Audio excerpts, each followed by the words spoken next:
Yaxshimisiz do'stlar? Men sizlarning yuzi tuvan Xijiljon do'stinglar yondim-bayon. Bugun sizlarga so'zlamoqchi bo'lgan hikoyamiz Marvelning eng ulug' qahramoni, eng suyuq shaboq shohi Bushugang polvon. Hikoyamizning bosh personaji Tony Stark to'liq sizdil elipani tugitib bo'lgan aqlli bola bo'lib, kichigidan boshlabla har xil kashfiyotlarga bak qiziqatdi. Tony uzun yil tirishish va uzluksiz izdanish orqali oxiri dadasining shirkatiga varislik qiladi. Tony'ning shirkati dunyodagi eng cho'ng saxovat ham insonparvarlik ishlari bilan shug'ullanadigan qurol yaroq jo'mmay shirkati bo'lib, uning sotgan qurollari xalqaro nupusini tangshashda cho'ng rol o'ynaydi. Yaxshimisiz Tony efendim, sizni ziyorat qolaydi ekan. Anlasam sizning qurollaringiz pek kichik ham esqatmaydi deydi-ku. O faqat xalqlarning topgan yolg'ayoqda gap biri. Amaliyot mening cho'ng qurollarim bor. Masalan, mening yo'g'on bir zambrigim bor. Hozirimiz ekskursiya qilib kelsak bo'ladi. Bir kuni Tony do'sti Marshall Road bilan birlikda yuqorqi mahaliga o'zining yangi uskunalarini sotqini bordi. Bu qiqning faqat qamlashmadi adash. Mushundam kechkamsa. Ichib qo'ymsa azroq. Esil yegardim ba. Chaqchaqma adash. Men degan bir xizmatchi. Kayıp sapa degan narsa yo'qman. Adash, ben sana desem o şanşındıkım o adash. O şinçin bu o Bir türküm mallarını setib olgan Tony, mana irim qilib oldim bu deb xo'shal o'tirganda, o'ylamagan yerdan bir tup zo'ravon unsurlarning qo'liga tushib qoladi.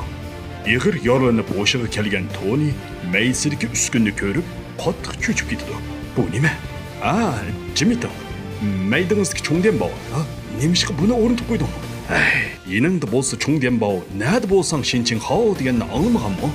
Gap qilayotgan bu ko'zoynak tursun toz bo'lib, u bir dushmanlar tarafidan tutqun qilingan ximiya olmaydi. Dal bu chaqda bir zo'ravon unsurining boshlig'i kelib, Tony'ni qiyin qistoq elish orqali uni o'ziga qurol yasab berishga undirdi. Bizning qaysar Tony bundaq qiyin qistoqlarga chidaydi. Undaq oson dushmanga bosh egmaydi. Yasamasangiz, emisi Wi-Fi'ni o'zi bitimi? Unda bo'lsa yasay. Wi-Fi olmasa qanday chidaymi? Menmi shu. Lekin bizning Tony hargizmi undaq o'tamas. U qarmoq zo'ravonlarga qurol yasab berayotganda qilgani bilan amaliyotda u o'ziga bir mexanik mashina kiyimdan birini loyihalayotdi. Buningdan xabarsiz dushmanlar voy bu Tony bek qulqi yumshoq bo'lib cho'ngibdi deb kor bo'lmadi. Tony Stark g'ordagi eski to'mi tasaklarni yig'ish orqali oxiri ancha mukammal bo'lmagan mexanik to'mir odamdan birini yasab chiqdi. Qochadigan kunlarim meni yetib keldi. Tursun toz Tony'ning mashinasiga to'qqachilaydiganga vaqtda tejab berish uchun o'zini qurbon qiladi. Tony bo'lsa o'zining mashina odami bilan dushman bossini bichit qilib, oxiri o'ngishli holda qochib qutuladi. Hamda qutqizish atirti bilan uchrashib, jini omon qoladi. Ya adashlar! Abadi yig'lamaydi, o'ynamaydi.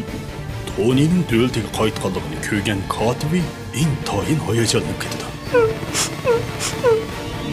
Men saqlatamsiz jinim.